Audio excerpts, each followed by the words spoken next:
not. See. Hey, what's going on, guys? This is your girl, Miss Analytical, coming to you straight out of NYC on this Thursday afternoon.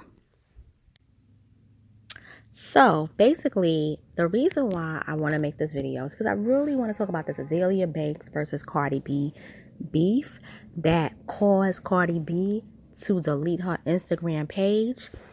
Everybody's been talking about it over the weekend. I had to do my research because I really wanted to know what was really going on. And I have my opinions about it. So I'm going to give you like the synopsis, which is the backstory of how all this came about. Pretty much Azealia Banks was on the Breakfast Club. And, you know, the Breakfast Club, they are very, very messy. Let's be honest.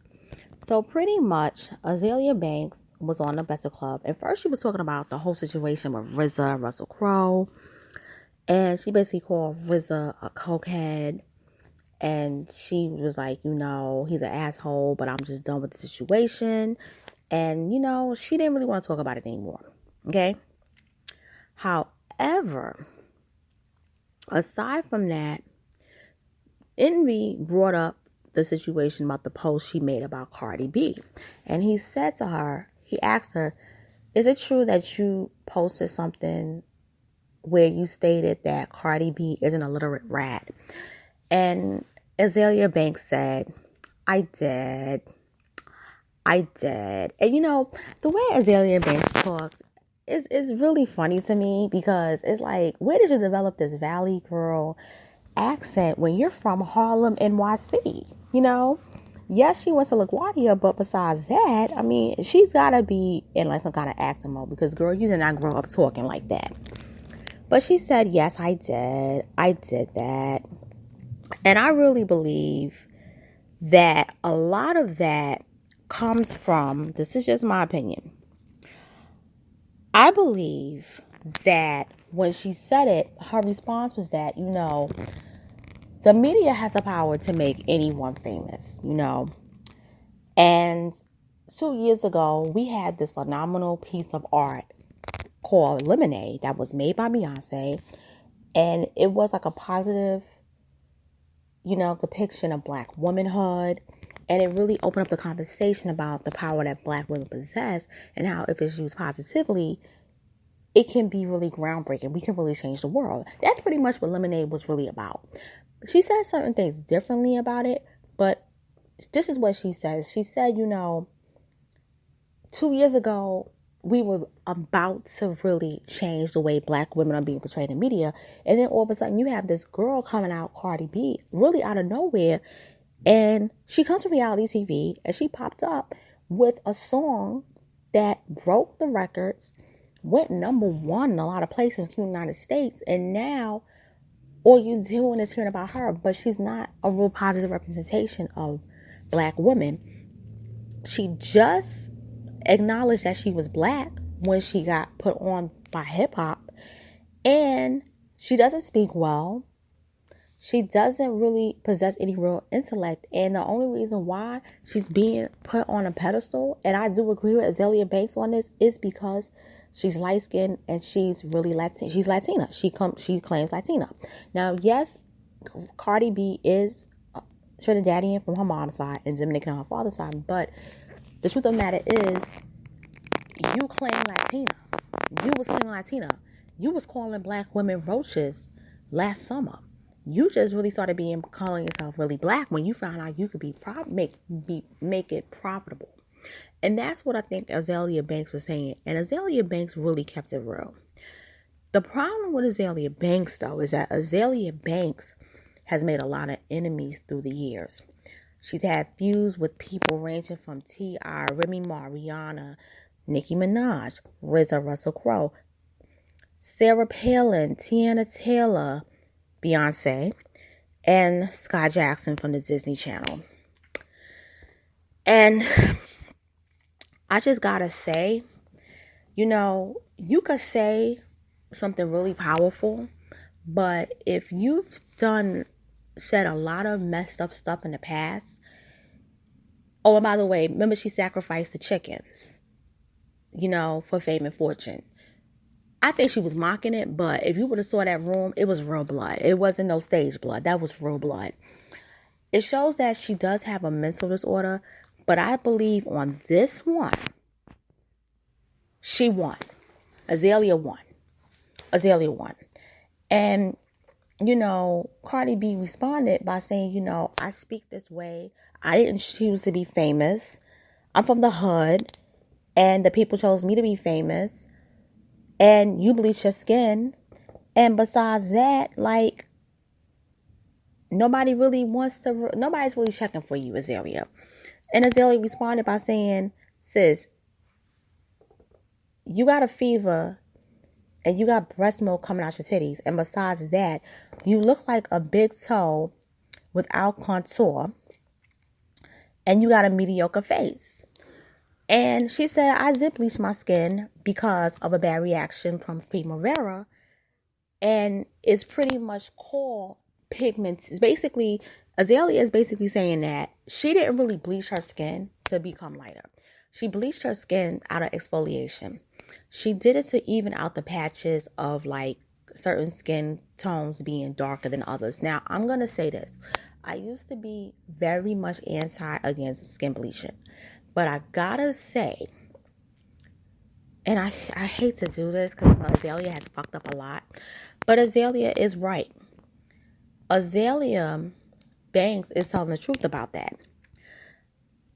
There is a difference between going to the hood spots and getting a box of skin bleaching cream, like a lot of people do, where you see the mercury damage from a person's skin. There's a difference between that. When you're doing the skin exfoliation, that's different. What you're basically doing is you're actually taking out the dead particles of your skin, and you're actually making sure that your skin is much healthier than before. You're making sure that you have skin. The dead skin comes off and the light skin is shown, and the new skin is showing up. Now, yes, the new skin is going to be light because it hasn't hit the sun, hasn't been damaged with a lot of bad particles and so forth. And I know a lot of people that have done it and it doesn't look like the skin is damaged. When you bleach your skin and you put that mercury stuff inside, you see the damage. And yes, you're light, but you see the red marks, you see the black crusty marks coming out. That's skin bleaching in the hood. What she did, and I do believe what she did the exfoliation, the skin exfoliation. I'm going to tell you why. Because if you looked at her in the Breakfast Club, her skin has gotten darker since over the past 2 years. Whereas before, when she first did it, that's different. That's not real skin bleaching. That's just skin lightening. When you skin bleach, you put an actual bleaching product in your skin. So that's the difference. But she basically said to her, she was like, you're not the way she went in on this girl, she made her run away from Instagram. Now, I'm going to say a couple of things, and this is my opinion. If you ask me who won the debate, I'm going to tell you Azealia Banks. And I'm going to tell you why. Because Azealia Banks came for her. She came for her. But she basically said, I used to like her. I liked her until she got famous and basically was not making us as black women in hip hop look good, especially the fact that we've been fighting so hard to have positive representation, and you come out and yes, you're famous now, but you don't have to be like what you were before. You're not elevating yourself. And I gotta say this about Azealia. Azealia has tried to elevate herself in the way she speaks. She does sound very intelligent, but I do believe she has a mental disorder, and I believe it's out of anger over the fact that she didn't become famous and she didn't pop up. However, Cardi B, you was just at the Met Gala and you had basically your crew stomp a dude because he basically somehow got into your after party. He finagled his way into your crew. So it's something like that. I don't really follow Cardi B, but this is the thing. You had people fight your battles. And I believe that because this was one-on-one, or even though it was over Instagram, over social media, I believe that you can't fight your battles for yourself. I know it's like your sister Hennessy went in on her. Hennessy don't really sound coherent when she speaks or argues. But I believe like when you was on Love and Hip Hop, and I noticed that the people that you beat with on Love and Hip Hop, they were dark skinned. A lot of times they were dark skinned. And I noticed that when you came at that girl from London, you and your sister was calling her names that really kind of hit at her skin tone. But with this, that girl wasn't sharp. But with this, Azealia Banks, she can read. She can read, and she read the hell out of you. And it caused you to back up in the corner and say, I'm done with the social media shit. I can't take it no more. And I think you realize that it hit home and that Azealia was telling the truth. Now, I'm going to take it extra further. I feel as though Azealia Banks did this out of anger over the fact that her career has never been big. And I'm going to explain to you why her career has never been big. It has nothing to do with her attitude. Azealia Banks debuted on the scene at the time at the height of Nicki Minaj's career when she had her first album, Pink Friday release. We all know what that was like 7 years ago. The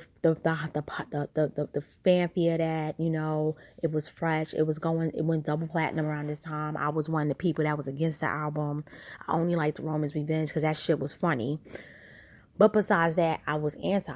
When I heard Azealia Banks come out with 212 and her other songs, I was like, yo, this girl is really dope. Because not only can she rap, she can actually sing. But the problem was that she didn't break through really in America. See, she broke through in England, in the UK. And 212 was big. And it made the top 5 on the UK R&B charts. And it was a top 20 hit on their national charts, which is very phenomenal because it's very hard to break your songs on the UK.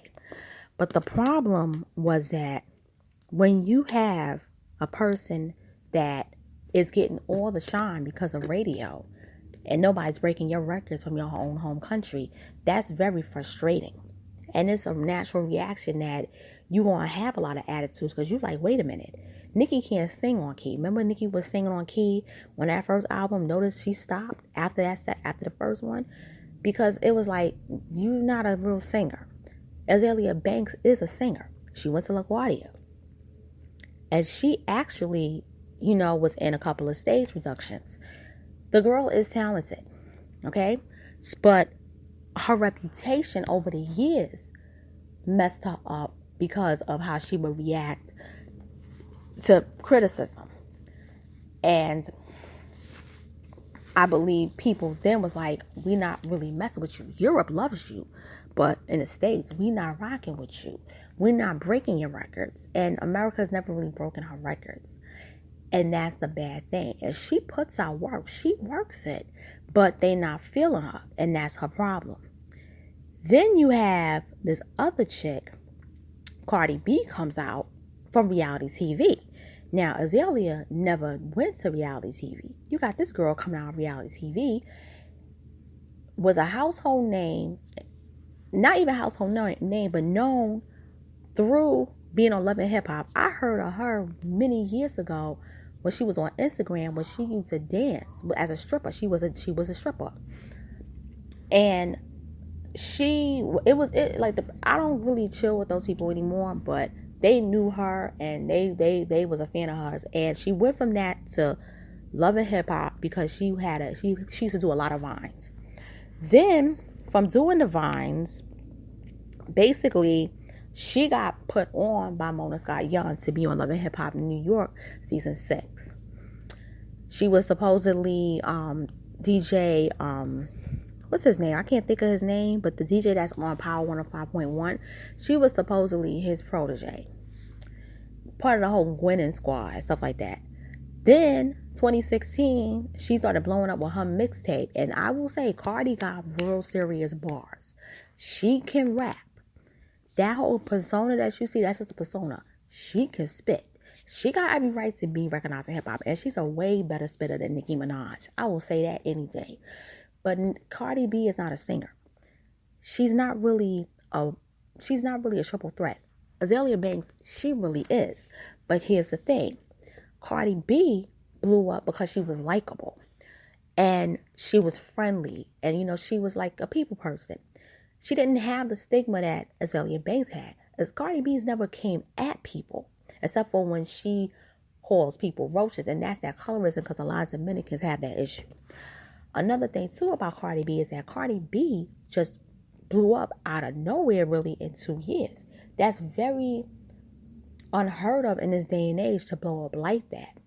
And then your song, the first official single you released, goes #1 in the country.